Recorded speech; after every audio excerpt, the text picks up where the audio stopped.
Olá, pessoal, tudo bem com vocês? Nós estamos aí entrando no mês de outubro e já começamos, né? Nós da Escola Darlene Majone Franchini, de Baixo Guandu, nós já começamos a discutir alguns assuntos nas nossas aulas de história, de ensino religioso também, referente à consciência negra, que é comemorada em novembro, porém é uma temática que ao longo do ano letivo ela é discutida em vários momentos e em todos os componentes curriculares, né? As antigas disciplinas que nós chamávamos português, matemática, história, geografia, enfim, todos os componentes curriculares abordam a história, a cultura da africana e afro-brasileira ao longo de todo o ano letivo, bem como a indígena também, né? Nós temos a orientação da Lei 11.645 de 2008 e que, além da lei, e muito mais além da lei,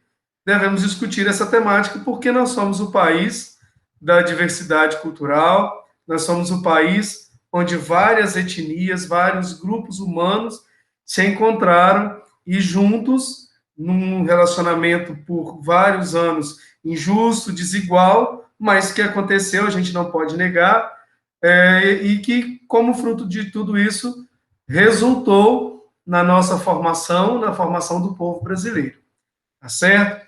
E nós já conversamos, né, meus alunos, durante esses dias, algumas informações importantes com respeito à história do negro.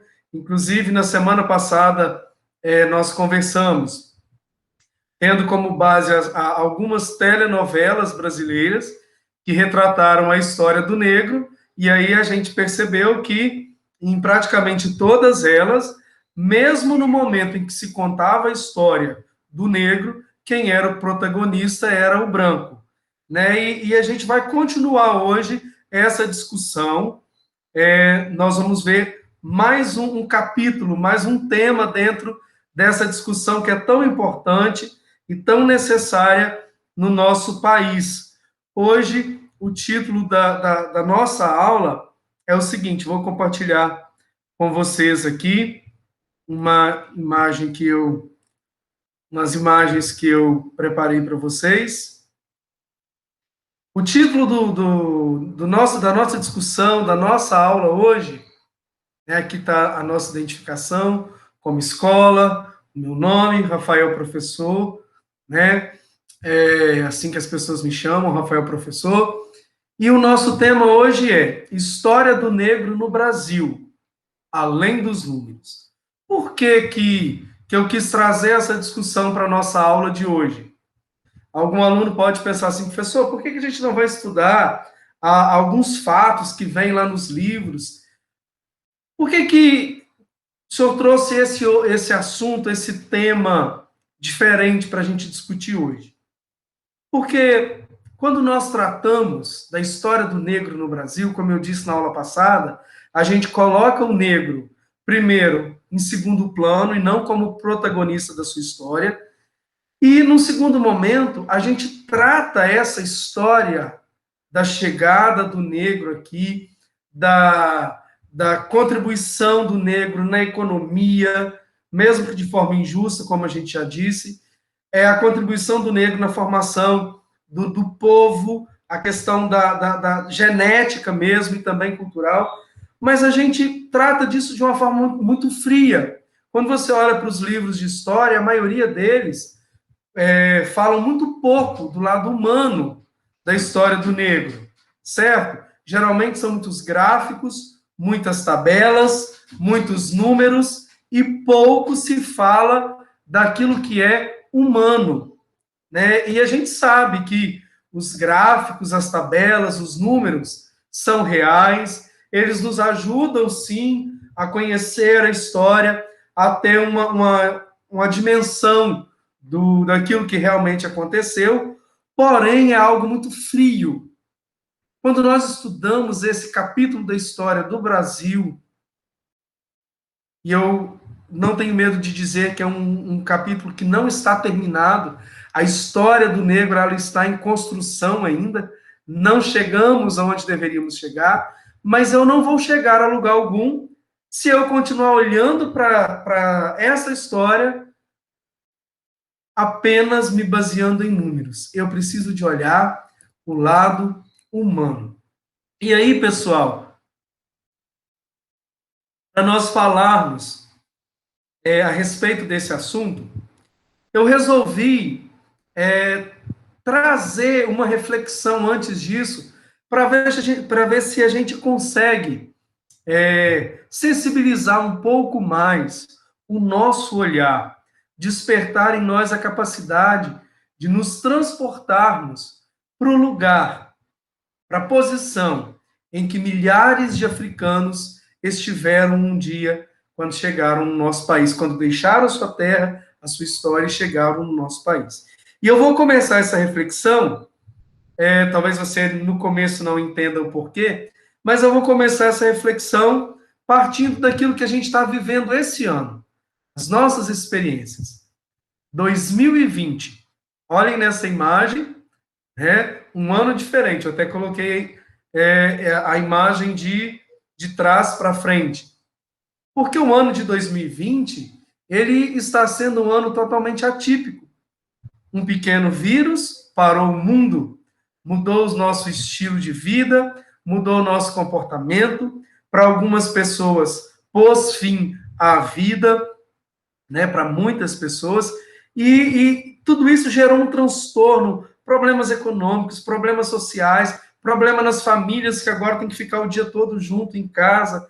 Enfim, nós estamos vivendo um ano totalmente atípico, algo que a nossa geração não vivenciou. A humanidade já vivenciou momentos terríveis também na história, né, de pandemia, mas a nossa geração não vivenciou isso.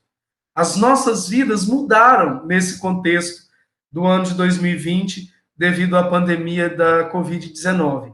Nossa rotina, nosso tempo, nosso jeito de ensinar e aprender. Eu estou aqui na minha casa, trabalhando, preparando aula para vocês que estão aí, cada um em suas casas, né? Os nossos relacionamentos, tudo mudou.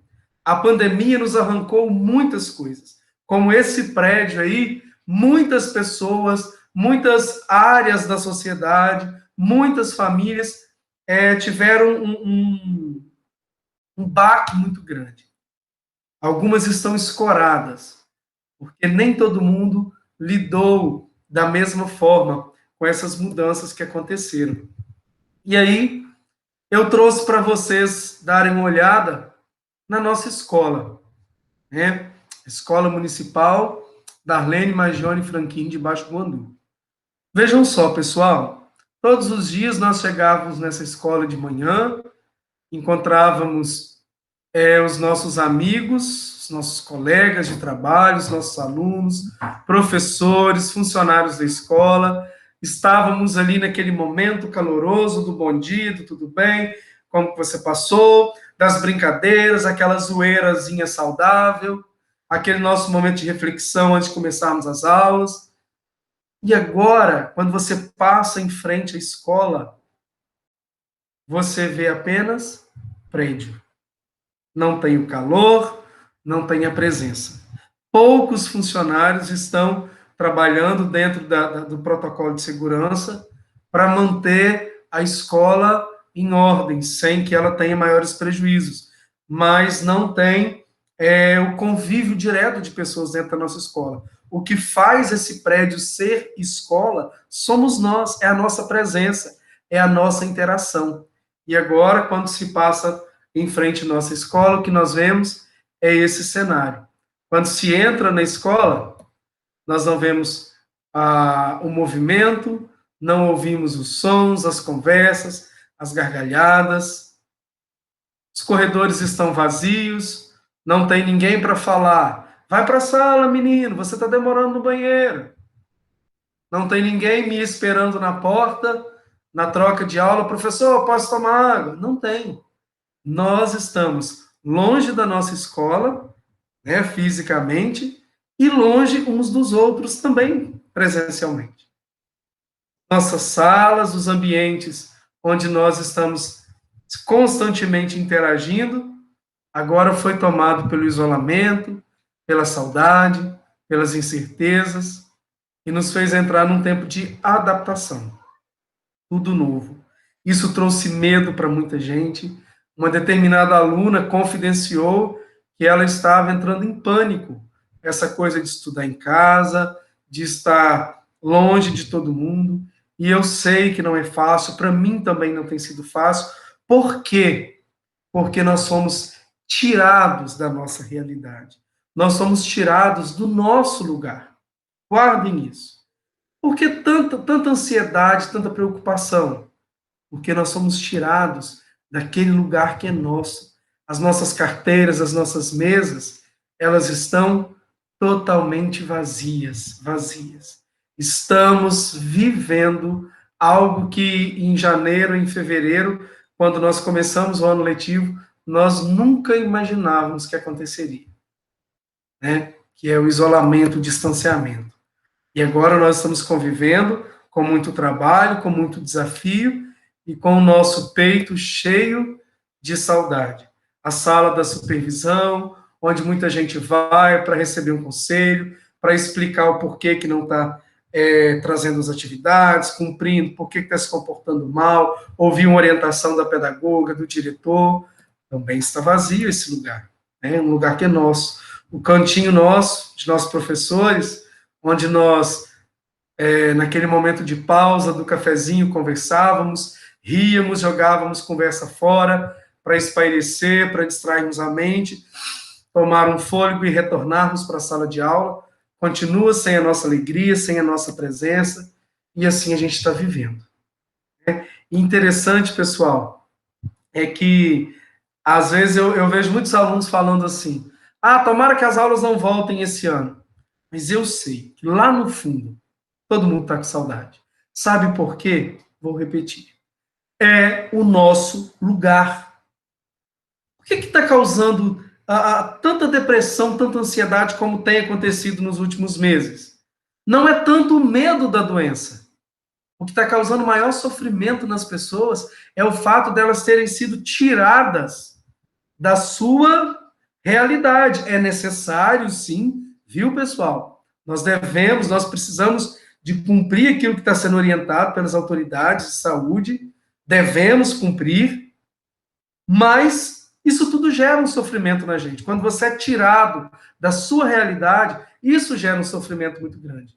E eu tenho certeza que todos estão com saudade. Saudade da merenda, saudade dos bate-papos, saudade dos encontros no corredor, saudade das nossas conversas na sala de aula, dos nossos projetos, dos nossos sonhos. Nós estamos com saudade. Mas quando nós olhamos, né, nós temos essa esperança.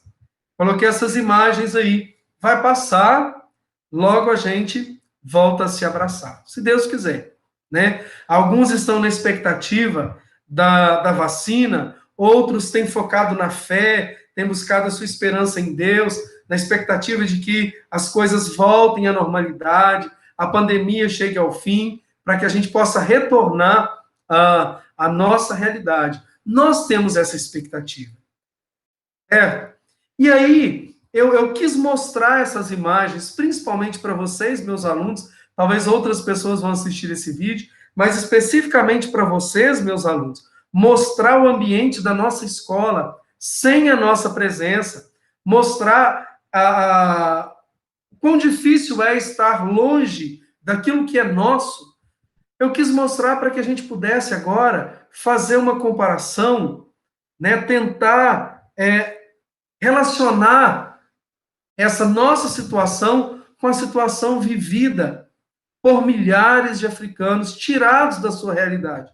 Não tem comparação. A situação dos escravizados foi infinitamente superior à nossa, pior, muito difícil, muito sofrimento, mas a gente consegue, nesse contexto da pandemia, ter um pouquinho mais de noção do que é você não ter controle sobre as suas decisões.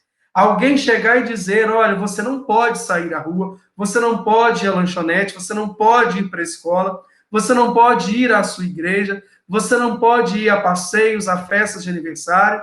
A gente sentiu um pouquinho disso na pele. E esse pouquinho que nós estamos sentindo, talvez nos ajude a entender um pouco mais aquilo que foi vivenciado pelos nossos antepassados, nossos ancestrais. Afinal de contas, nós, praticamente todo brasileiro, é afrodescendente, tem um ancestral africano. E aí, eu não quero discutir a história em si com vocês hoje, mas fazer essa reflexão. Quando a gente vai estudar a história dessa gente que foi privada de fazer escolhas, que foi roubada do seu lugar, a gente pega livros e a gente continua ano após ano estudando sobre gente, mas olhando apenas para números, para gráficos como este. Números de africanos escravizados trazidos à América e Europa entre 1501 e 1866.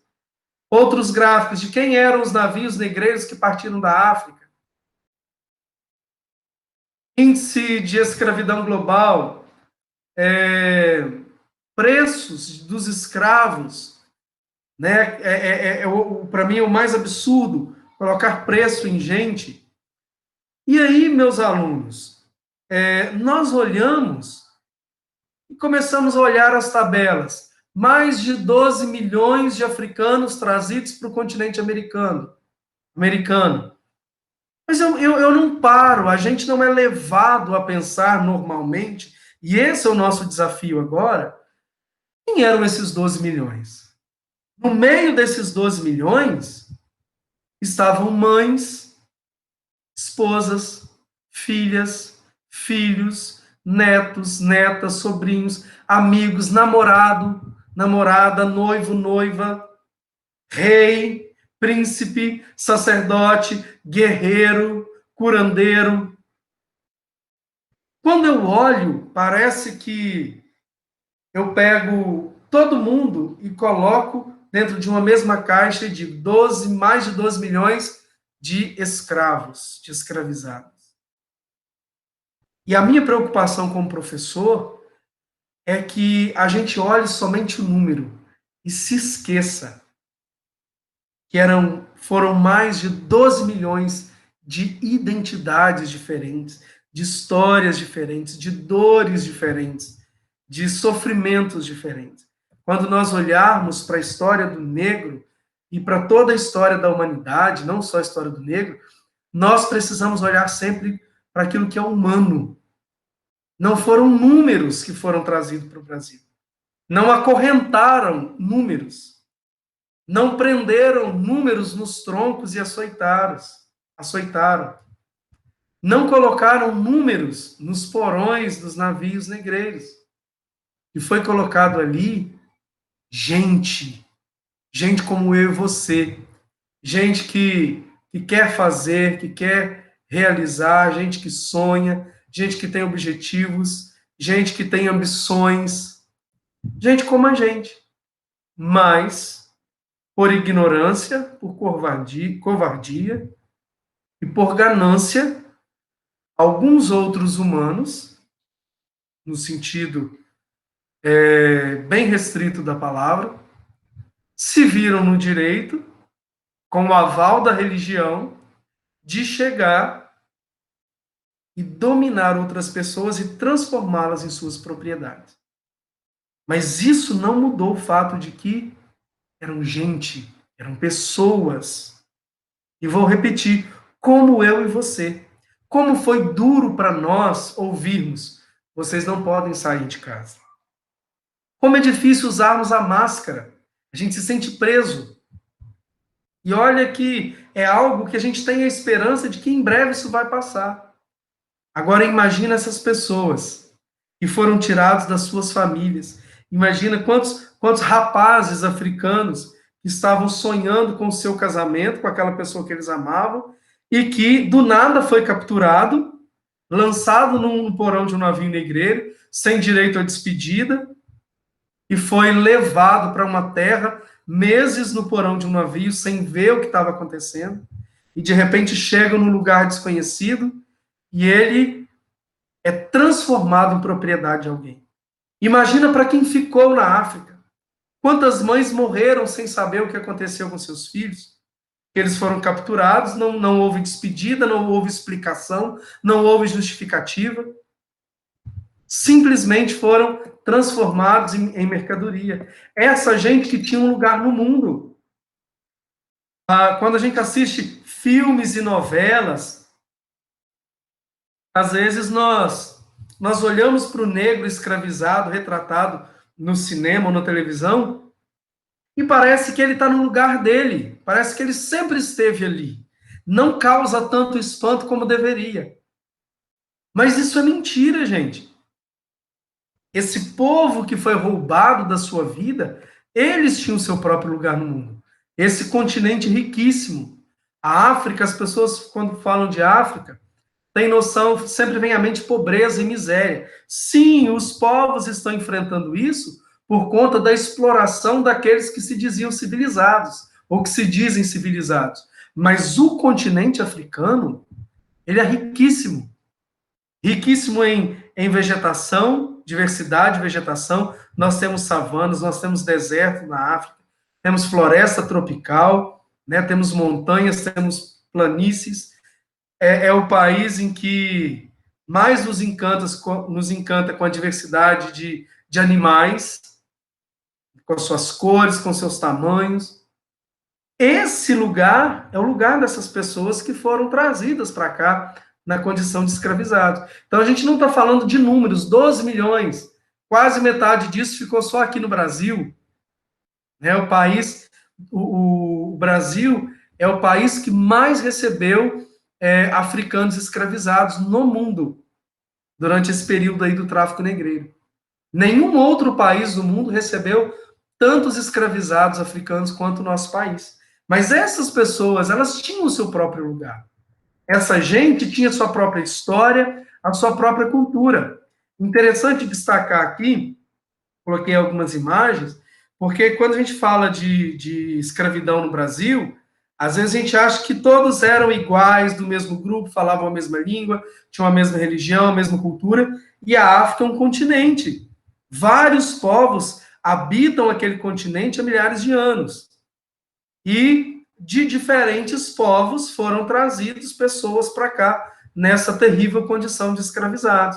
Então, vou repetir, e para que isso fique na mente de vocês, não estamos tratando de números. Nós vamos continuar essa discussão durante esse mês de outubro, né, esse mês que antecede ao mês da consciência negra, e o nosso foco maior vai ser esse, olhar para esse contexto, olhando para a gente, tentando sentir, mesmo que nós sempre faremos isso de forma muito limitada, porque é diferente de quem viveu, de quem sentiu na pele, mas pelo menos tentando quebrar essa frieza com que nós, brasileiros, um povo afrodescendente, continua olhando para a nossa história, para a história do nosso povo, apenas como se fossem números. Esse é o nosso desafio. Então, a gente olha para a gente que tinha identidade. Cada um dos que chegaram no nosso país tinha sua cultura, sua religião, os seus saberes, as suas perspectivas, as suas frustrações, os seus sonhos. Eram pessoas. Não se esqueçam nunca disso. Quando vocês olharem para as tabelas, para os gráficos, eles são importantes, eles nos ajudam a entender a história, sim, mas procure sempre se lembrar. Tantos milhões de mulheres. Quem eram essas mulheres? Mulheres livres, mães, avós, irmãs, filhas, amigas, que foram roubadas para serem coisificadas, transformadas em mercadoria. Perderam direito à sua própria liberdade, à sua história. Gente roubada de si mesma para ser quem não era. Eu tenho falado muito com os meus alunos para nós nos habituarmos a usar o termo escravizada, escravizado, em vez de escravo. Porque a palavra escrava, ela traz na nossa mente uma ideia de condição natural. E ninguém é escravo. Mas muitos foram obrigados a viverem como tal, por pessoas que se julgavam superiores. Então, o termo escravizado, aquele que foi feito de escravo, embora não seja a sua condição real, é o termo que se aplica melhor a esse contexto aí. Mas gente que foi roubada de si mesmo, de ser quem ela era, para ser quem aquele que outros desejavam que ele fosse. Vejam só, quando a gente olha para esse contexto, o escravizado, ele era tirado do contexto em que ele vivia, tirado do seu povo, tirado da sua cultura, tirado dos seus sonhos, e ele era transformado em coisa, em objeto. Por isso ele passava por esse processo de coisificação. Ele era tratado assim. Né? Essa imagem aí, os livros de história trazem ela, em quase todos eles, o mercado de escravos. Ali eles eram colocados como mercadoria. Da mesma forma com que você chega numa loja e você sai olhando, avaliando uma peça de roupa, você olha, você pega, você mexe, você experimenta, os negros ficavam ali como mercadoria. As pessoas chegavam, abriam sua, olhavam, puxavam sua orelha, olhavam o seu cabelo, tocavam o seu corpo para ver se estava saudável ou não, tratado literalmente como mercadoria. Né? Uma outra coisa terrível que eu coloquei para vocês é a perda do nome. O Brasil colonizado por Portugal, um país extremamente católico, teve muita resistência às religiões africanas. Então, ele era mais caro quando ele era cristão, entre aspas. Por que entre aspas? Porque geralmente eles eram batizados, alguns na própria África, antes de serem colocados nos navios negreiros, e outros assim que chegavam aqui. Um padre o batizava, dava-lhe um nome cristão, né, João, Maria, Arcanjo e não sei o que lá mais, mas ele mesmo nem sabia o que estava acontecendo, né, ele não tinha nem noção do que era catolicismo, mas essa coisa de trocar o nome era para tirar a identidade do negro, era para fazê-lo esquecer de quem ele era. O nome, para os povos africanos, eles têm um significado muito, muito forte.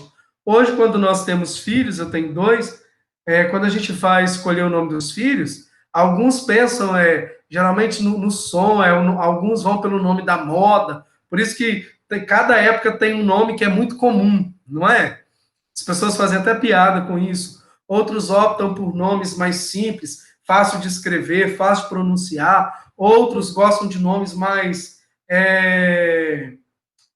internacionais, estrangeiros, né? A gente conhece muita gente assim. Mas quando um casal africano ia dar nome ao seu filho, aquele nome vinha carregado de simbolismo, algo que seria levado em consideração por aquela criança durante toda a sua vida. Então, o nome para o africano é algo assim, é muito mais do que nome, é a sua essência, é a base da sua história, da sua personalidade.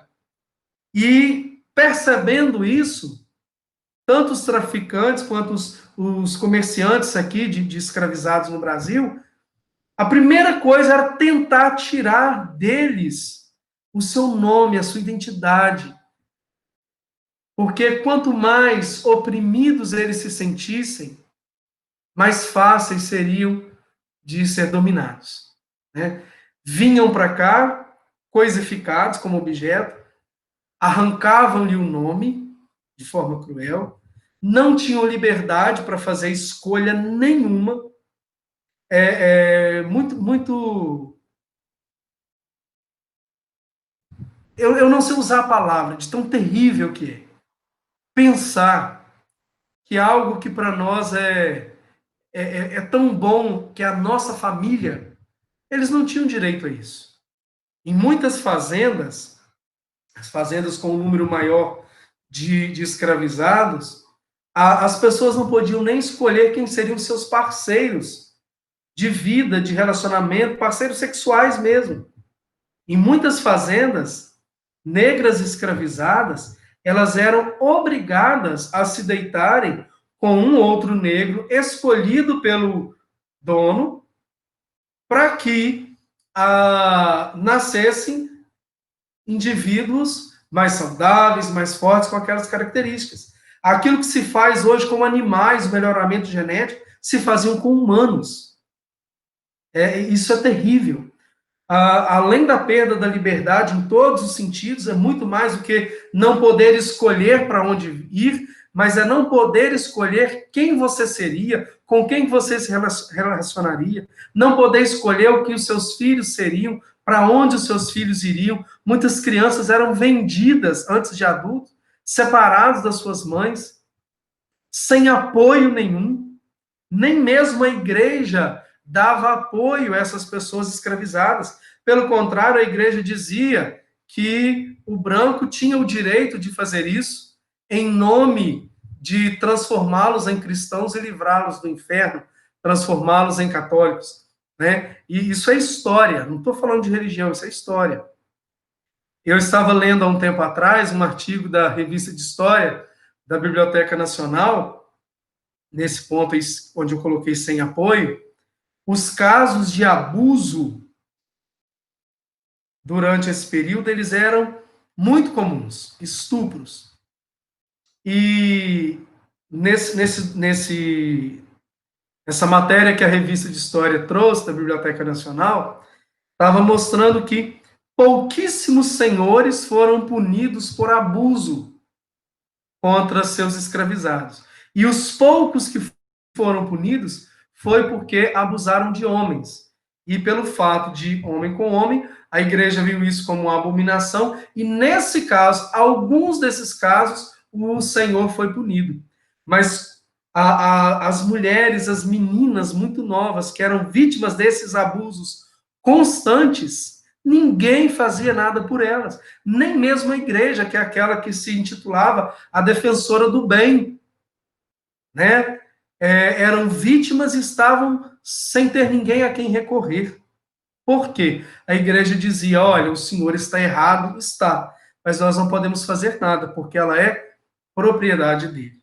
Então, esse período da história, o início da história do negro no Brasil, ela é terrível. E vou repetir, meus alunos, não podemos continuar olhando para gráfico, precisamos olhar para a gente, ver, imaginar, tentar sentir, pelo menos que de uma forma pequena, né? Porque, como eu disse, não é como aqueles que sentiram na pele, mas tentarmos refletir um pouco mais, com mais consciência, com mais criticidade, buscando a verdade, refletir sobre esse início da história do negro no Brasil, que não foi um período pequeno. Né? O Brasil ele foi um país escravista desde o seu início até 1888, quando é assinada a Lei Áurea. E a gente vai conversar nas próximas aulas sobre o processo que levou ao fim da escravidão no Brasil. Né? A gente vai conversar sobre isso nas próximas aulas. Mas a gente tem que olhar com um olhar mais humano.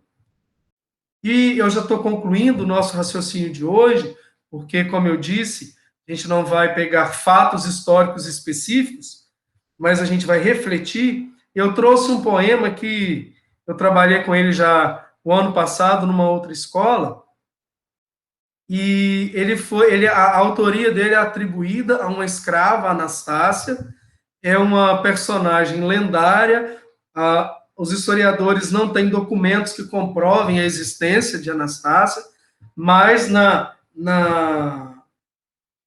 mentalidade, na cultura popular, ela realmente existiu, ela sofreu muitos castigos nas mãos da senhora, esposa do senhor dela, do dono dela, porque era assim que eles chamavam esses covardes que dominavam outras pessoas. E ela tem poemas assim, que quando você lê, quando você aprecia o que está escrito, é algo que deixa a gente sem palavras. Né? Alguns são muito fortes, eu não quis colocar aqui, né? Mas esse eu gostaria de refletir com vocês para a gente já caminhar para o final dessa reflexão de hoje. Ódio de mãe, foi um errinho de digitação aqui, tá, pessoal? Me perdoe. Ódio de mãe é o título dessa poesia de Anastácia.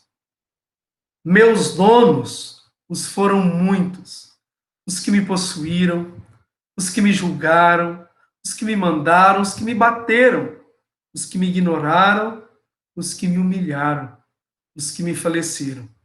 Homens sujos, sem caráter, medíocres, burros, nunca souberam que minha mãe mora dentro de mim e a tudo provê. Minha mãe é o ódio de não ter morrido ainda botão. E se não morri, é da mãe ódio o alimento das minhas veias e a cada dia vivo mais. O ódio cresce e não me deixa morrer. É esse meu orgulho, ficar aqui nessa terra, viver o não viver. Ela descreve as pessoas que passaram na vida dela, né, de uma forma totalmente triste. Possuir, nós não somos objetos. Julgaram pela cor, julgaram pela condição, mandaram e desmandaram, bateram, ignoraram os sentimentos, ignoraram as vontades. Tem uma poesia dela chamada de Brinquedo, que é algo que nos confronta com a realidade que muitas meninas escravizadas viveram. Depois, nas próximas aulas, eu posso compartilhar com vocês. E aí ela fala que a mãe dela é o ódio de não ter morrido ainda botão. Ódio de estar viva. A situação de escravizada era algo tão terrível que ter morrido ainda no ventre, quando era um feto, para ela teria sido melhor. Inclusive, o número de suicídios era muito grande. Uma das formas de resistência do negro foi o suicídio. Ele dizia: não me deixa escolher para onde vou, não me deixa escolher o que fazer, onde estar, mas eu escolho se vivo ou não. Sobre a minha vida, quem manda, quem decide sou eu. Então, o suicídio era algo também que acontecia como forma de resistência. E ela fala desse ódio. O ódio dela nessa condição, isso retrata a força dessa mulher escravizada. A força de não se conformar. Né? Muita gente tem essa ideia, como eu disse anteriormente, de que parece que o negro era a condição dele. Já estava acostumado, nasceu. Não, o negro sempre resistiu à escravidão. Mesmo que no seu silêncio, mesmo que seja com o ódio dentro de si, ele resistia, como é o caso de Anastácia. E ela disse: olha, mesmo tudo estando contra mim, é isso que me alimenta, é o meu orgulho, é ficar aqui nessa terra. E ela diz: viver o não viver. Por quê? Viver ou não viver? Viver no sentido biológico. Ela estava viva, o coração batendo, os órgãos funcionando, ela se movia, se alimentava, ela estava viva. Mas o viver no sentido de fazer escolhas, de ter o controle da sua vida, ela não tinha esse privilégio. Assim como todos os outros que viveram nessa condição de escravizado no nosso país. Então, lendo a poesia de Anastácia, o meu objetivo é que essa nossa consciência, a nossa mente, o nosso entendimento, opte pela verdade, pelos fatos concretos e não nas mentiras contadas ao longo do tempo. Eu sou professor de história. Há muita mentira na história, porque a história do Brasil é uma história encomendada, né, onde aquele que tinha o poder pagava para escrever a história do ponto de vista deles, certo? Então, que a nossa consciência opte pela verdade, que lute pela verdade, pelos fatos concretos e não pelas mentiras contadas ao longo do tempo, pois elas foram criadas para camuflar e induzir ao esquecimento a verdade vergonhosa da escravidão. Nunca se esqueça que esta é a história de uma gente que deu a vida na construção desse país. É muito além de gráficos e tabelas. Muito mais que isso. Quando a gente fala de história do negro, quando falamos de consciência negra, nós estamos indo muito além daquilo que de costume nós estamos acostumados. Estamos falando de mãe, de pai, de filho, de príncipes, de princesas, de reis, de rainhas, de sacerdotes, curandeiros, guerreiros, como eu já disse. Gente como nós. Nós sentimos um pouquinho na pele o que é ser privado da nossa liberdade, o que é ter regras para serem seguidas, dizendo o que podemos e o que não podemos. Sentimos na pele um pouquinho, mas nem se compara àquilo que os nossos antepassados vivenciaram ao longo da história do nosso país. E como eu disse, essa história ainda não terminou. Nós estamos num processo constante de construção histórica, nós somos agentes históricos, nós somos pessoas inteligentes, nós somos capazes de continuar escrevendo, construindo essa história, mas de forma consciente. E assim como houve resistência nesse período terrível da história do Brasil, nós precisamos de resistir, mas resistir com conhecimento. Não sermos levados por ideias vagas, mas conhecermos a história, entendermos os seus processos, tudo que aconteceu para estarmos aqui hoje. E com esse conhecimento, lutarmos. Existem erros que a gente nunca vai conseguir compensar, e a escravidão é um deles. Mas nós hoje, no contexto em que vivemos, podemos mudar o rumo dessa história, de como caminhou até aqui. O passado a gente não muda, mas daqui para frente a responsabilidade é nossa, tá certo? Muito obrigado, meus alunos, pela parceria de vocês, pelo companheirismo de sempre, e na nossa próxima aula a gente continuará conversando sobre a história do negro, vamos abordar uma outra questão, que é a resistência do negro, né, durante o período da escravidão, e o processo que levou à abolição no papel, os desdobramentos aí. Isso aí a gente vai ver nas próximas aulas, tá bom? Muito obrigado por tudo e vamos continuar juntos, vamos fazer um trabalho bem bacana dentro dessa temática para a gente apresentar em novembro, se Deus quiser, tá certo? Abração para todo mundo, valeu, fiquem com Deus e estamos juntos sempre.